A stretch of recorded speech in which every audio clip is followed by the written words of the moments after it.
Welcome to CPG Vibes. No scripts, just chat. I'm Alex Baer. And I'm Wade Yenny.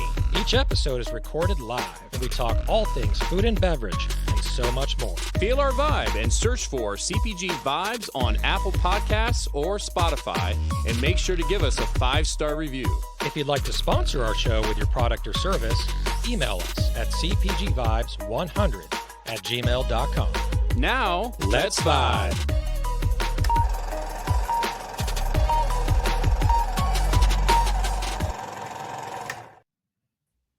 All right, welcome to episode 174. We're getting close to 200, Wade. We're getting close of CPG Vibes. Hope everyone is doing well. Today is a momentous day because not only is it the second day of the Open for golf, right, for those golfers out there, but this is the first edition of the Spotlight Series. So we're going to be highlighting brands, distributors, founders, just anyone and everyone that we value and think are movers and shakers in the CPG industry. And these guys we're bringing on today are big time movers, and they literally are moving product, literally on their trucks to the stores. We're going to be having High Touch Libations on, and that includes Czar Danioko, James Boyer, and Matt Antonacci in about 5 or 10 minutes. Before we bring them on, Wade, how's it going, buddy? I'm doing good, thanks. It's been a good week, long week, hot week, wet week, and yeah, I'm looking forward to catching up with the guys from High Touch, and yeah, it should be a good conversation. Cool. All right, and then our sponsor also. We're going to go through some laundry list items, and again, this is no script, just chat. We're not one of those podcasts where we're like, hey, where are you from, and what's your favorite color as a kid? We don't have those kind of, what's it called, canned questions. We just go wherever the hell we want with this. We make it up as we go. We ask questions, they answer it if they want to, and we talk about anything and everything on the show. So that's what makes us a little different from the other CPG podcasts out there. So first off, we have our sponsor, who I know we're having a little bit of technical difficulties, Matt, but we're going to try to get you on at the 30 mark here to talk about your brand and what you do and your product. Our sponsor for this episode is Whoa Mama Protein, and they have a WeFunder page, which is wefunder.com/Whoa Mama Protein, and we'll put it in the comments, and you can go there and you can invest. They just launched their crowdfunding campaign page. They rebuilt it, and they're working with us, with Genius Dreams, and just tooting my own horn here, and they rebuilt it. So they have, if you look at their page, they do protein. They're a protein snack shack. They have their protein gelato and also their protein popcorn. And they're in a few hundred locations with their gelato. They're in Kroger locations launching in there. They're in Albertsons locations and Independence. And in Q2, they're launching on Amazon, Walmart.com, and TikTok Shop with their protein popcorn. So that is Whoa Mama Protein. Again, go to wefunder.com/Whoa Mama Protein, and we will get Matt on hopefully at the 30 mark, notwithstanding any technical difficulties. We are the number one viewed and watched and listened CPG podcast in the world. Make sure to give us 5 stars on Apple Podcast. Go to your listening platform of choice, Apple Podcast, Spotify, however the hell you're listening to us. We just want to know you're listening to us. Give us 5 stars. Give us the highest rating possible. That'd be greatly appreciated. We also have our YouTube channel, youtube.com/@CPG Vibes. And Wade, literally after our show and after he has dinner, he uploads it sometime after dinner and between dinner and Monday. I'm actually a little bit behind, so don't give me too much credit. I'm a little bit. Oh, really? Well, yeah, I'll get caught up though. Yeah, you always do. You always do.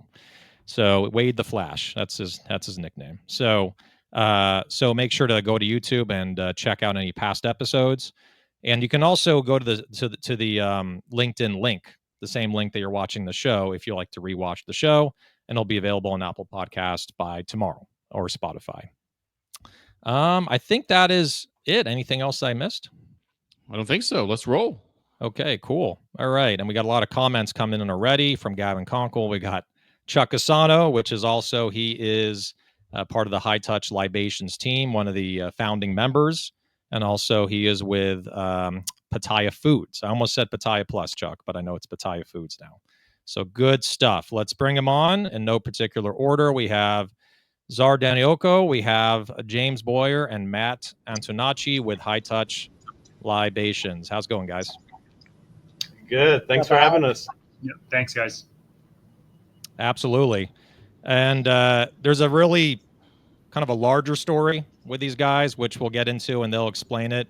But the one thing that I will highlight is Southern California, DSD. And I remember when they booted up back in, I think, 2014, 2015, they brought 3 brands to start. It was 3 brands to start. And that was, testing my memory, that was Forger, not Revive, it was Revive Kombucha, and Genius Juice. Those are the 3. And I can kind of see with my eagle eye the old bottle of Genius Juice on the shelf behind Czar. Which right one? There's like 3 of them up there, buddy. Yeah. You got the big one and the small one, right? Both of them. Yeah. We used to have, it was insane. I remember when I got the new item paperwork from High Touch, and you were launching us into Whole Foods. Like, it was our first time getting in the Whole Foods. And, you know, a new brand. And I remember, like, one of you guys asked, like, how many SKUs do you have? I'm like, 16. You're like, holy shit, and you're new? Slow down. Come on. So anyway, but thank you guys. You guys, in all seriousness, I remember getting the email from Chuck, getting us from 3 stores at that time to all 55 Whole Foods, and you guys trailblazed it for us in Whole Foods. So thank you for that. Thank you for that. So yeah, why don't you guys introduce yourselves? We'll start. We have kind of a tradition on the show. We're going to start on the right side with James and Matt, just to tell us more about you and anything else you'd like to mention. And You take it. one thing about yourself that we do not know, that very few people know. So James, we'll start with you. Yeah. Hey. So yeah, James Boyer. I'm the VP of Ops here over at High Touch. You know, I guess one thing interesting about me, I don't know, that I just realized, you know, this is my 30th year in the industry. Started out bagging groceries. I was a grocery bagger.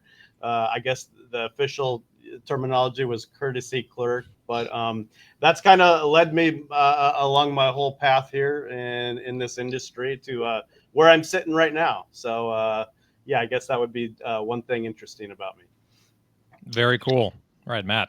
All right. Matthew Antonacci, VP of Finance and Admin for High Touch. I'm considered a newbie in the industry compared to these two over here. My CPG industry started when I started at High Touch. And one cool thing about me, I think a lot of people don't know, is I played baseball in college, and I was a pitcher. Right on. You're saying that almost no one knows about that? It's not something I regularly talk about, so trying to think of something. Yeah. Okay. We got us, you know, we had Midday Squares on a few weeks ago, and he told us a real juicy one. I keep on saying it, that he likes to smell his own earwax. So right now you guys are batting, you know, whatever, 1100 or whatever it is, or whatever that terminology is. I want to hear something really juicy and interesting. So Czar, take it away. Oh man. I'm Pretty hard to top that. Yeah. I don't know that I want Czar to top that. Co-founder of High Touch. And one thing that maybe people don't know about me was I went to 4 different high schools. That's a good one. There you go. Not proud of it. Went to 4 different high schools. There it is. Were they kind of rough high schools, or what were they like? Yeah, some of it was due to moving and transferring. Others was, got a little trouble. And yeah, I'll leave it at that. Leave it at that. Now you're doing High Touch. Love it. Love it. Yeah. Well, why don't we open it up with, you know, for those that don't know what you do, right, or from different areas of the country, or not in Southern California yet with their products, just tell the CPG founders out there what you do, what makes you different. And I also want to hear the story of like how you even got into this industry and wanted to do this, to be crazy enough to buy a shitload of trucks and be delivering all over SoCal. So whoever can take the question, just the backstory with you guys. Yeah, you want me to take this? Yeah, go for it. I'll go ahead and take it. So, you know, the story really goes back quite far. I think back when I first met Czar, we both got in our early years, we're working at Mother's Market in the grocery department, and this was probably more than 25 years ago. That's sort of where I met Czar, and I could probably tell you a bunch of stories from back then, but one that really sticks out is that Czar had his own tea business, and at the time, I don't know how old you were, Czar. You're probably about 20, 21 years old, but he was like a young entrepreneur, and he had his own tea business at the swap meet. He worked with an importer and had all these high-end teas, and I really thought, wow, that really was something that stuck in my mind. And shortly after my time at Mother's, I went and worked for Naked Juice. I started getting into route sales. I did that for a few years, and eventually got a job with Odwalla Juice. And we had some openings, and I kind of thought in the back of my brain, hey, who would do a good job with route sales? And there's only one guy I could really think of, that young entrepreneur Czar. So I connected with him. We got him in with Odwalla. We were both doing route sales, and that's kind of how we grew up in this industry, and at least started to learn what DSD was. And for anyone who doesn't know what that acronym is, it's direct store delivery, and it could have a few different meanings. Whether it's you could think of a big Coke distribution system that has 3-4 different people working a market, from merchandiser, order taker, truck driver. But it could also mean just like the bread guys who show up in a bread truck, where it's one guy doing everything. And that's kind of how we did Odwalla. And both Czar and I spent a good time in that system. I think eventually, after Coke got its hands on Odwalla, and the writing was kind of on the wall, and one of the things that was interesting towards the end was we saw all the items Coke was starting to put on our trucks, like Glasso Smart Water, Simply OJ, Honest Tea, kombucha, and we really saw our invoices go up from there. And we really saw the value that you could bring, not only just with Odwalla, but a bunch of other brands that are on the market here. So Czar really took the lead in. He went off with a group of people who were called Green Shoots, and started their own kind of distribution company that had a national footprint. And that I think lasted about 5 years, Czar. Is that right? Yep. And I think one of the things that was learned in that system, they may have grown too fast at the time to a lot of things get let loose when you expand too quickly. And unfortunately, Green Shoots shut down, but from the ashes, High Touch was born around 2015, and I think that's largely with this group you see here, along with Chuck Casano, our CEO. That's when we formed High Touch. And so that's sort of in a nutshell. I don't know if you want to add anything, Czar, but that's perfect, James. I mean, that's exactly, that's how it started. I think the catalyst for going out entrepreneurially on our own, Alex, was really, for me, the aha was, I got back from vacation, and my boss at the time was calling me 2 days before I was supposed to get back to work. And he's like, I need to talk to you. I'm like, I'm still on 2 days of PTO. And he's like, let me just buy you coffee, because I don't want you to come back to the office and be shell shocked. I'm like, okay, now I'm interested. What do you want to talk about? So I go meet him for coffee while I'm still on PTO. And he's like, listen, you're now in charge of vitamin water distribution for all natural channel. And there's going to be like 50 pallets in the warehouse when you get there on Monday. And you're going to have a long haul driver reporting to you.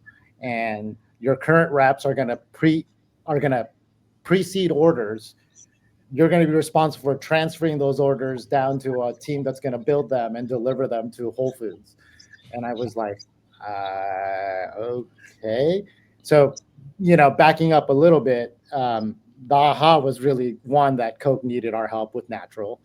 And then the secondary piece to that was that when James had mentioned Coke had launched Simply Juice, Coca-Cola, even today, doesn't have a chilled route to market, right? They don't.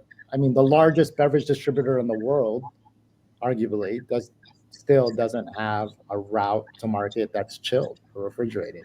So for me, running distribution in LA for 10 years that I had spent, in that business, I was dumbfounded by the fact that Coca-Cola had no cold chain capabilities. And at the time, a lot of innovation in beverage was coming in chilled. Blueprint had just got launched. Suja cold press was becoming prominent again. And to me, that was the catalyst, Alex. It was that, we're in LA, we're in Hollywood, and Coke needs our help because we have cold trucks. And so I was like, my credit's good enough to probably get 5 trucks, and that's kind of, we started with very small thinking with a really big idea. And a little bit of the confidence that we got was, because we were wholly owned by Coke for about 8 of the 10 years that I worked at Odwalla, we had the financial backing of Coke, but we didn't really have the supervision of Coke, right? So we got to kind of do it ourselves, and that gave me a lot of confidence. I had to manage a P&L. We were pretty successful multiple years. I remember, maxing out my bonuses a couple of years. So I was like, we were doing everything from finding properties for our distribution hubs to, putting in orders for box trucks. We were doing a lot of stuff. We had pretty much carte blanche to our own, team building, hiring, firing, and also like motivating, building culture. And yeah, if you want to talk about culture, running a distribution hub in LA is, there's a lot of culture clash, and there's a lot of cool culture kind of brotherhood too that I think, I would say the Odwalla alumni is deep, and even to this day, I'm still sort of cashing those checks. Our network is vast, and a lot of the operators in that system, just the Coca-Cola system in general, gave birth to a lot of entrepreneurial players that are alive and well today in the industry. Nice. So, Zara, I have a couple things I want to talk about specifically relevant to High Touch, but I want to ask about first and foremost. So the name now is High Touch Libations. So talk a little bit about the evolution from High Touch to now High Touch Libations and where you're at today. Yeah, I think, we're High Touch is we did all we could on our own without ever, having to put capital in from the very start. I joke with people when, we built High Touch in the early days. I tell people we built High Touch with zip ties and duct tape, like we used trucks, graffiti on them, but we got on good deals. We buy used cold storage equipment. We would buy containers, stack them on top of each other. We just did a lot of scrappy stuff, and we did that as long as we could. It came time where we needed a partner, and speaking about the sort of the Coca-Cola legacy, right? I had known Danny Stepper for the whole run. We were always kind of friends. We kind of came from the same system on different jobs, working on different brands, but we had always sort of rooted each other on at industry events. And I was always like, when are we going to do something? When are we going to do something? And he was always, we should. And yeah, that probably went on for a couple of years. And then it became real one year, I believe it was at BevNet, when I was like, listen, we're having to move out. We're looking for some investment. I'd love to have you on as a capital partner. Like strategically, I think we're complementary. And then I think part of adding Libations to, High Touch was just kind of solidifying our partnership and kind of being a part of that ecosystem, which I still think is it makes a lot of sense for us. Plus I love palm trees. So probably the best part of it. We get to use the palm tree. But that's how it happened. California flavor. Zara, one thing I wanted to add just to the story that you did it, but you went over it pretty fast. Is so being partners with you guys, right, through Genius Juice for 10 years, through the thick and the thin. I remember going to your old facility, right? Huntington Beach, right? Huntington Beach. And I remember before you guys moved, I thought I was showing up to like the port of Long Beach when I would go there. There were so many containers outside. So many, and like the reference point is like you have your fridge space, and you were out of space, and you started putting chilled containers, like things you see at the port, outside all around, where it was hard to find parking there. And that happened and like kept going, continued for years before you finally moved out and went to a much bigger space. So like, what was happening in like the final year? Like, how were you able to like make do with like such limited space in your Well, facility? it was really tough, actually. You know, not only were we stuffing product into each one of those containers. And we have some warehouse that are good at Tetris. Let's just say that. Yeah, but it was, man, I like talk about doing it the hard way, right? Like, I mean, just pumping cases over cases, not being able to get a forklift, 10 pallets back, having to go in there and fish cases out. Right. My God. Just ridiculous stuff, but like we were working with what we could work. I mean, our facility was only like 7,000 square feet. So let me add that. It was a very small facility. If we weren't such friendly neighbors, we would have had to move out probably 5 years ahead, because we didn't even have any place to park our trucks. We were next door to a machining business, like DeLoreans, right? There's like DeLoreans next door. Was on one side of us. They had a small space, but the people to the right of us, if you can remember, Alex, that big parking lot, right, never had any employees in it. We pretty much took over all their parking. We broke the fence down and just started parking there, and we were feeding all those guys with all of our our return product. Like, we were just giving them cases and just to let us park there, right? Giving them pallets.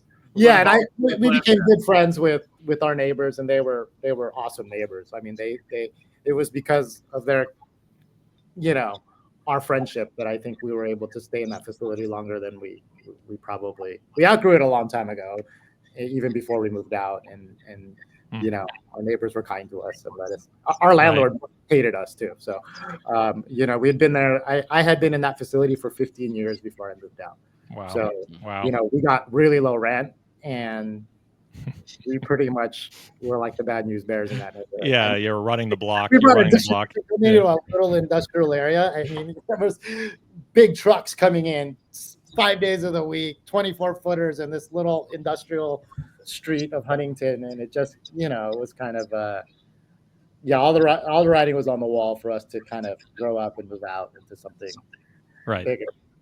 Funny thing is, I thought, we would have had a lot more breathing room coming to Santa Ana. I just thought, like, it would be a lot more loose in terms of like cities and permits and stuff. I was wrong, man. Huntington, we had it pretty good with the city in Huntington. Now that I'm in Santa Ana, I'm like, what is going on here? It's expensive to run business here, not only in California, but Santa Ana. I mean, city taxes, just the way the permits work. It's just like, I would have thought that I would got a huge discount for coming from Huntington to Santa Ana, but not really. Nope. No, it's still California, right? Last time we checked, and it's still Southern California. Absolutely. So I have one more question, and then in about 4 or 5 minutes, we're going to bring on our sponsor for a few minutes. That's Matt Bunce, if I'm pronouncing correctly. He is the I would say the co-founder or the CEO, I would say, of Whoa Mama Protein, and they have a WeFunder page which is going on, and might be a future item to carry. I don't know. For High Touch, you guys can always network. It's frozen though. It's frozen. You guys, do you do frozen or only refrigerated? We can store frozen, just can't deliver frozen. We could do frozen Slack. Yeah. Frozen Slack. Okay, good to know. So WeFunder.com/Whoa Mama Protein. So one more question I have for you guys before we bring Matt on for a few minutes here. The Unify outage. I know we talked about it like when I visited your office a few weeks back. How did that affect you guys? Positively, negatively?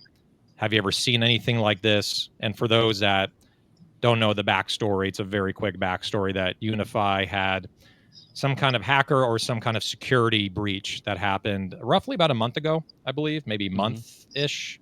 And so they had to shut down their systems to protect against the security breach so that no one else gets in to see all this data that's private data. And in the midst of that shutdown, they literally, I'll say it in layman's terms, they couldn't deliver fucking anything or very little to any stores nationally. That's basically what happened. And so their biggest customer, Whole Foods, was basically like bare, not Alex Bear, like Bare. There was nothing on the shelf. So, and then they have since recovered from that, recovering, I should say. They're still recovering and licking their wounds. How did that affect High Touch in that time, given that you're covering a lot of the same stores where Unify also goes? Yeah, I think we were taking it day by day. I mean, we went out to stores, visited stores. I think the whole industry didn't know what would happen. We got a good sense that, it would take them at least a week minimum to bounce back. But we really wanted to be there and be a solution for these retailers who were starting to see empty shelves. And, we put some fillers out there. We had multiple retailers kind of reach out and say, hey, we get this stuff from Unified. You guys carry it. Can you guys help us during this time frame? And we wanted to be there for them. So yeah, of course we stepped up and fired up some extra trucks. Did a lot of hot shot deliveries and things to help fill holes for retailers. I'll tell you, one of the interesting things we saw during that time frame was what really moves in stores, right? Like I think the first things we were seeing get hit the hardest was that dairy wall. I mean, that was the first thing, and then the water aisle that was getting hit kind of next. Those were kind of the two main sets, followed by just the whole kind of beverage. That refrigerated beverage wall was, kombuchas, cold brews, functional beverages. Those were kind of getting hit hardest next. Center store was still kind of alive. But yeah, that's mainly what we saw and what we wanted to offer and to try to help the situation. I think where we benefited, Alex, was it was an opportunity for us to continue to just support our retailers as James mentioned, and support our brands.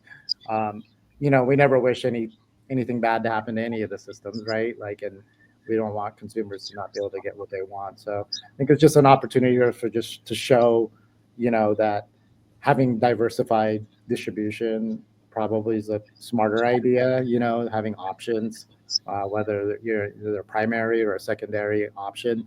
So it was, a good opportunity for us to back our retailers up, right? That was the most important thing.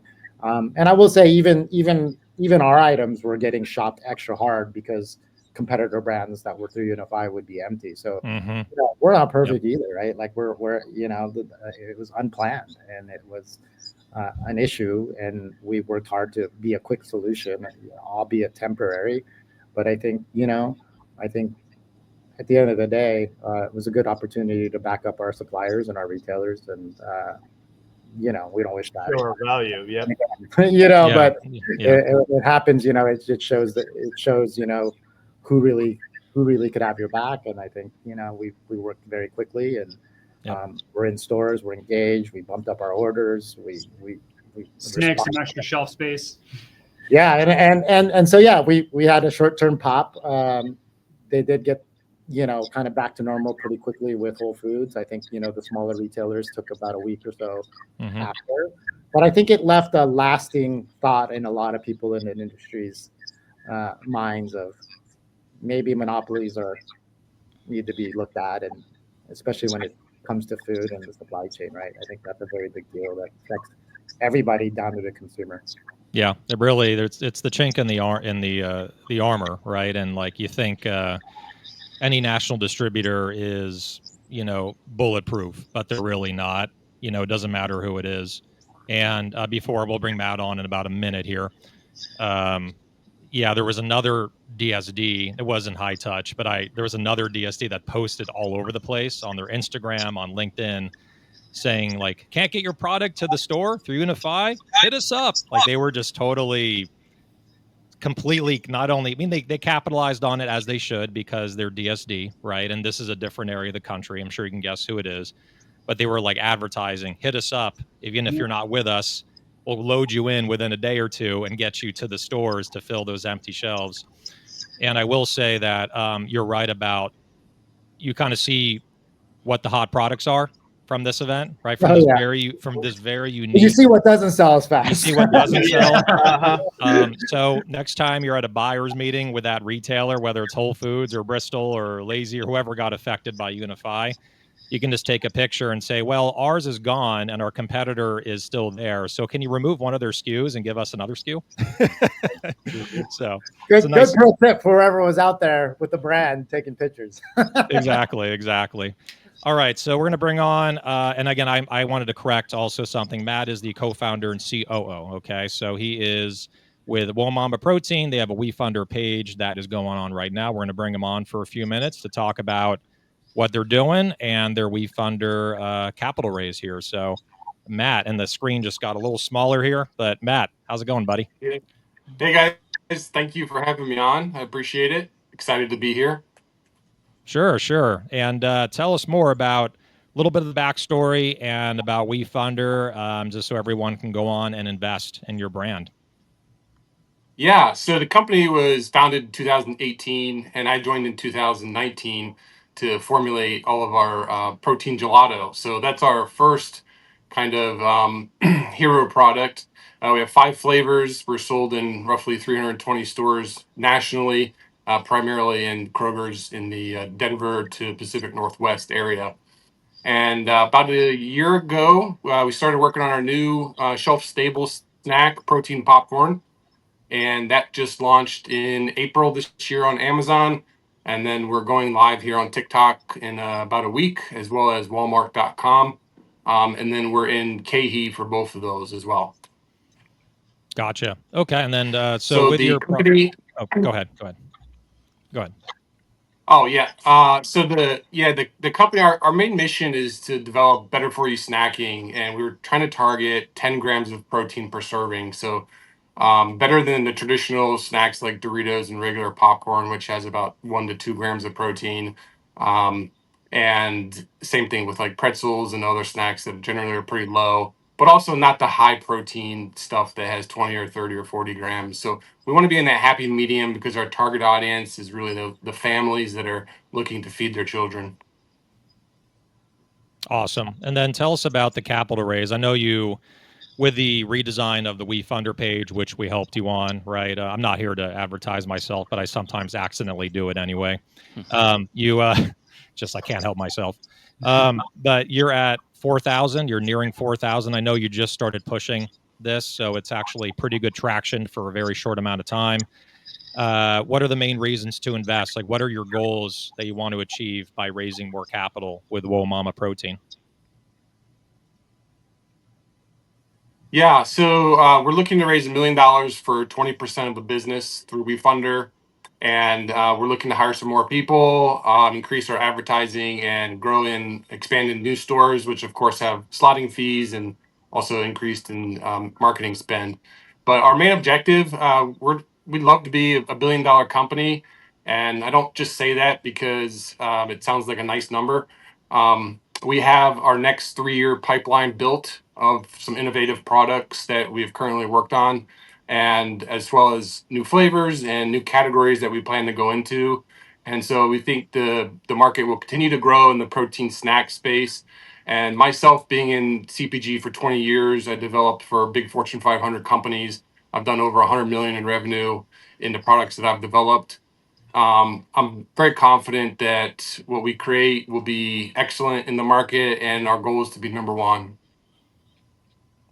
Awesome. And this trend's not going away. So, I mean, you look at brands that have protein in it. I know it's proteinification going on out there, but I can say that the product is really well formulated, right? And it tastes great. So, great product, great brand, and good luck with the WeFunder campaign. So if anyone wants to invest, it's wefunder.com/WhoaMamaProtein.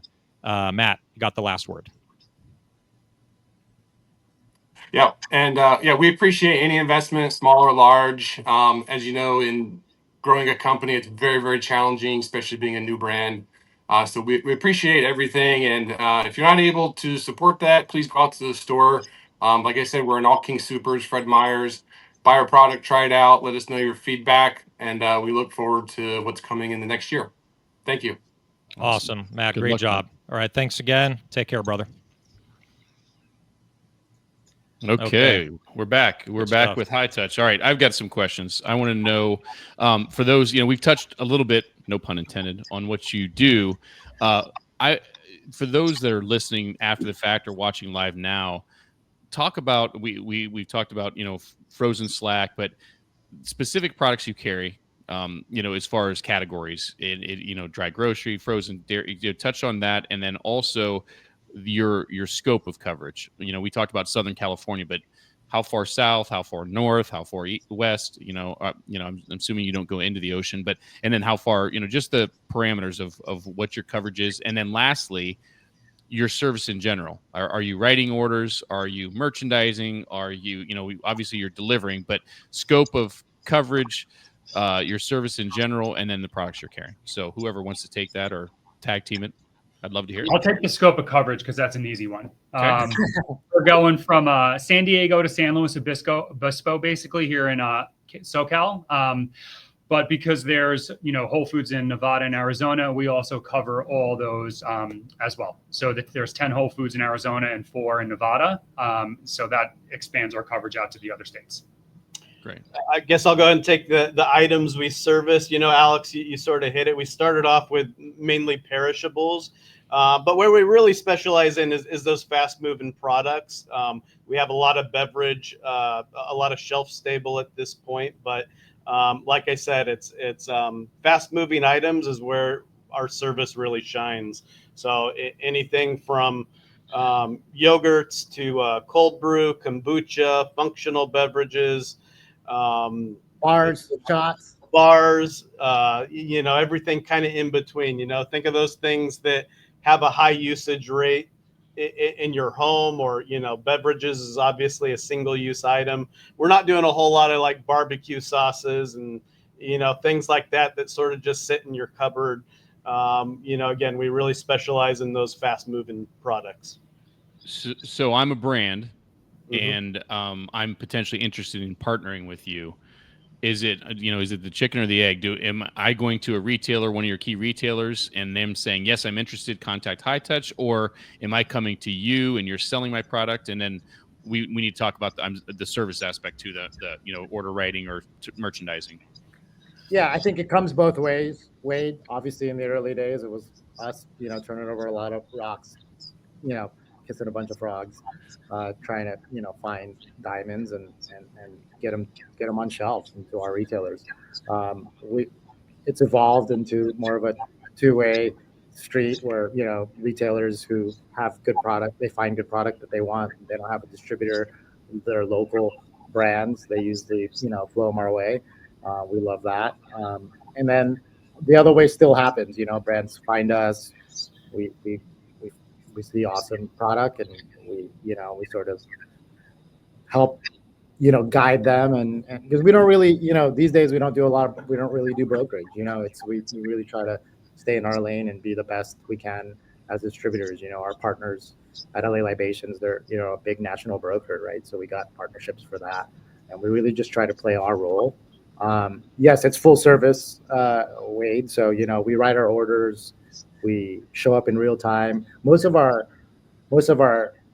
delivery vehicles carry about 2 to 3 days worth of inventory. So we're carrying, 3 days worth of supply on any High Touch truck because we never know what we need, right? And we're real time fulfillment. A lot of people claim DSD and technically, Coke and Pepsi are DSD, right? Like you have somebody with a button up and some little funky machine in their hand who writes an order, and 2 days later, a rig shows up and unloads a bunch of pallets, and then a merchandiser will show up, fish those pallets out, and get it on shelf, right? That is DSD, but it's just not real time. It's right. We're real time when we're gonna go in, we're gonna do our walk. Most of our goods in terms of department and placement is around the perimeter of the grocery store, primarily because we do a lot of chilled and we do a lot of high velocity snack items, as Jay mentioned. So you're going to find that in the point of sales. You're going to find that in the registers. You're going to find that adjacent from the hot food bar, or all the single serve beverages are, where the water's at. We're deep in the dairy set, and hummus, dips, salsas. Those are all High Touch items, and they're categories we touch. When High Touch makes a delivery to a retailer like Whole Foods, I mean, it's like I've used this analogy before. It's like it's like being the UPS guy at a mall. Like, we're gonna invoice. Sometimes we invoice 5 different departments within the Whole Foods. So you're talking about a rep from High Touch, like walking out to his truck and almost making 5 different deliveries, right? Because I mean, our dairy delivery is usually the largest because all of our high velocity perishables, right? So usually they'll knock that one out first, and it's a big order, and it's probably a good hour and a half just to pick that order, figure out the spoilage, get that all checked in, checked out, get the shelf packed out, backstock worked, communication to the store on next delivery, what's on sale, what's coming off sale, and then on to the next department, for whether it be whole body for shots, or whether it be grocery for the dry goods like Poppi, or prepared foods with, we're still doing fresh product. We still do 3, 4, 5 day shelf life, wraps and those type of items. So yeah, we're multiple departments, multiple invoices. Yeah, there's a couple things. Just real quick, I'll jump in on, and we'll go to you, James. Is some comments. We always like to highlight the comments because we're talking about real time, right? Real time here on this podcast. There's no editing. If someone fucks up, they fuck up. They say something, it goes live. It's in the books. No one's messed up here, by the way. Everything's been great. So now that I said that, though, someone will mess up. All right, so you know how it goes. But we have some comments here. Just want to highlight Curtis Knight, Lemonicious, which I think you guys have tried this, right? You've tried this product. I'm sure he's reached out to you, and then also he probably hunted you guys down at Expo West. But I remember meeting Curtis at Expo. Yeah, he is a dynamic force in this industry, newer brand, but I think I've said this many times, the best tasting juice I've ever had. It's phenomenal, and it's well formulated, and there's a lot of cool global influence, right, on these flavors. There's Turkish fruits in it and mulberries in it and things you just don't find like in an average juice. And Curtis said, "Did I hear fast-moving products?" So you'll probably be getting an email from him right after the show. You guys can. I haven't tried that one. I'm looking forward to it. I've seen him on LinkedIn a bunch talking about the velocities and whatnot. So yeah, they have a lot of good grassroots. They're out in Florida, but they are looking to make a play out in Southern California. And I'm kind of chuckling because of this Coldplay viral thing that's going on. I didn't know I didn't know. This is no script, just chat. I'm like, what the hell is this picture? It was like a cartoon picture that I saw, like a adapted picture of like a guy holding a woman, and they're both like freaked out. I'm like, what is this about? And I went on YouTube, and I'm like, oh, and look it up. That's all I'll say. Coldplay affair or something like that. And also, it's funny because Chris Martin, the leader of Coldplay, said it when he pointed them out on the Kiss Cam. Called him out. Called him out, and he's like, "Are you having an affair, or are you just shy?" Or he said something like that. It was. So I'm just amazed at all the memes that come out within 24 hours. 24 minutes. Yeah, dude. When Scotty Scheffler got arrested last year, remember that? The number one golfer in the world got arrested at the PGA Championship. On his way to the match, right? Yeah. On the way to the match. It was day 2, and he did nothing wrong. He just drove in, and he didn't see the security guard. And the guy told him to slow down, didn't even see him. And then he said, "Get out of your car," and arrested him. And he was warming up in the jail cell, right? Yeah. So they came out with T-shirts within 10 hours, like of him, like his mugshot, So the other, CEO caught cheating. There it is. And then the other comment, I missed it. Where was it? Yeah, we got Joseph Camarari just submitted new brands on the High Touch app. A couple other things I want to highlight is, I'm kind of rambling here, but again, I do this. No script, just chat. Is when we first got into Whole Foods, right, through High Touch. And I, as you remember, I was the one, me and Keith, right, my co-founder at the time, we were just going to all these stores, and we were talking to the dairy managers and the premium juice managers. And we would ask, "Oh, where's Genius Juice merchandise, or where are you putting it?" They're like, "Oh, it's in the High Touch set." So there's like literally a set that High Touch touches And the dairy guy's like, okay, I'm not going to even worry about it. You got it. Just go in and fill the shelves. And We so love that, by the way. it's awesome. And we love it too as a brand, right? Where we know if we're in the high touch set and we're a high touch brand, we're going to probably get in that set. And it's a premium set at a, at a great part of the store. And then the other thing I wanted to mention too, a question. I like these types of stories. Can you name maybe a couple times or give us a story around it where a brand that was very, very small, the founder walks into your office, gets a meeting with you. You've never heard of the brand or the brand's really new. You took a chance on it and now they're really, really big. Just like the lone founder going in, they're small. They haven't raised any money yet. Now they're like a sensation. They're everywhere. It's got to be the Vive story. It's the Vive. So tell us the Vive story. It's got to be Vive. Or Mush. Mush would be a good one. The Vive one's funnier because JR was always rolling up in his pickup truck with like samples in the back. There was no authorizations. And Czar could probably tell the story better. Yeah, I mean, that's directly involved. That's really just kind of how it works. We the do best see one. a lot of startups like, they start off at swap meets or, locally Blair and Jash at Pop and Bottle. I mean, there's quite a few, I think, at this point. What about Ryan from Salty, like driving his forklift over with product? That's probably a good one. I'd say I think Vive and Salty are good examples. I mean, the Vive team, they came in. They were doing street samplings in Venice. They had this shot without a label. They had heard about us somehow. They showed up. I love taking meetings with people who just find us and there's no emails, there's no like preset meeting that, it just shows a lot of, drive and motivation and entrepreneurial spirit. If you can hunt down a distributor and kind of find them and show up with samples, like I always stop what I'm doing and give that guy or gal, an hour or two or even 3 sometimes. It's true. It's true. You find me like, what do you got? That's cool. If the product's actually good, then it's like the conversation just flows and, and we've had so many of those examples. But yeah, with Vive, they ended up actually,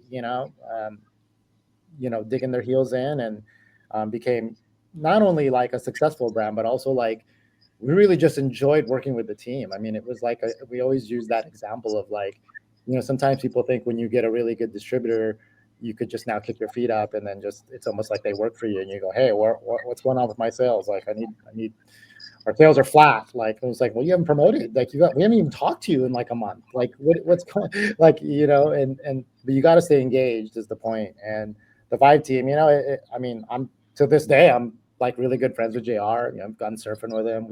We talk, and even if we're not talking about business, and so I love that it's just kind of evolved into a friendship. But yeah, there were guys who randomly walked in here with some samples and a shot, and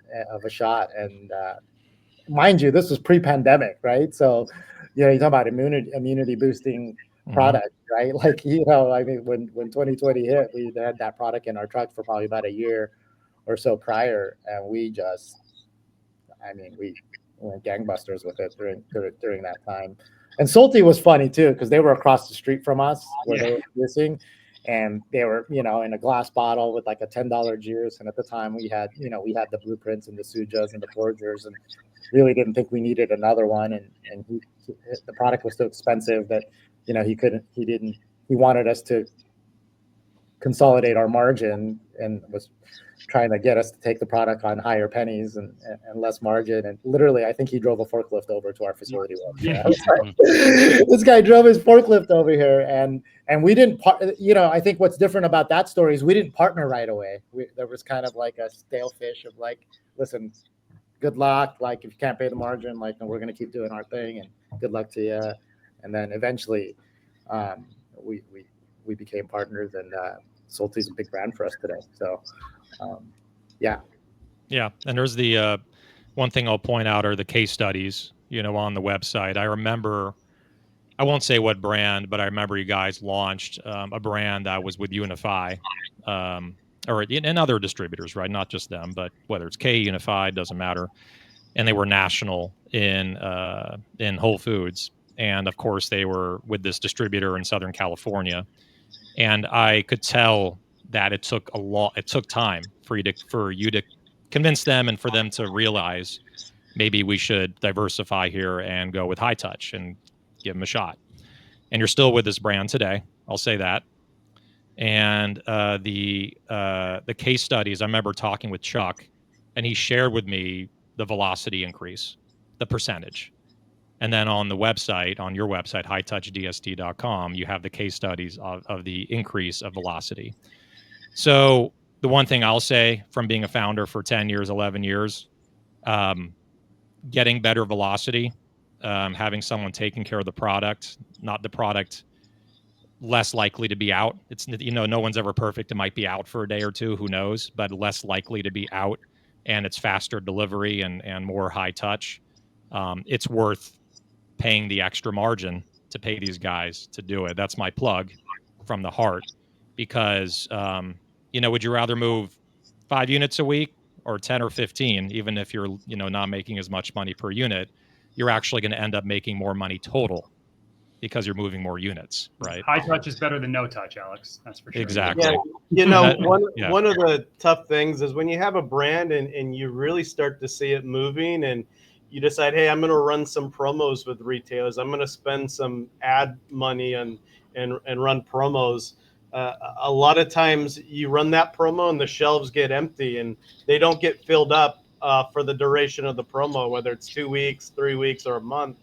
And that's I think where we really shine, is helping brands get to that next level. You could spend all this money on an off shelf or whatever the price is for the promo, but are you going to really capture that ROI if you run out and you can't keep your shelves filled up? So that's one area I think we've really tried to help the industry is on up and coming brands, and even just established national brands help propel your brand to the next kind of level with all the velocities and really capture the full potential of promotions.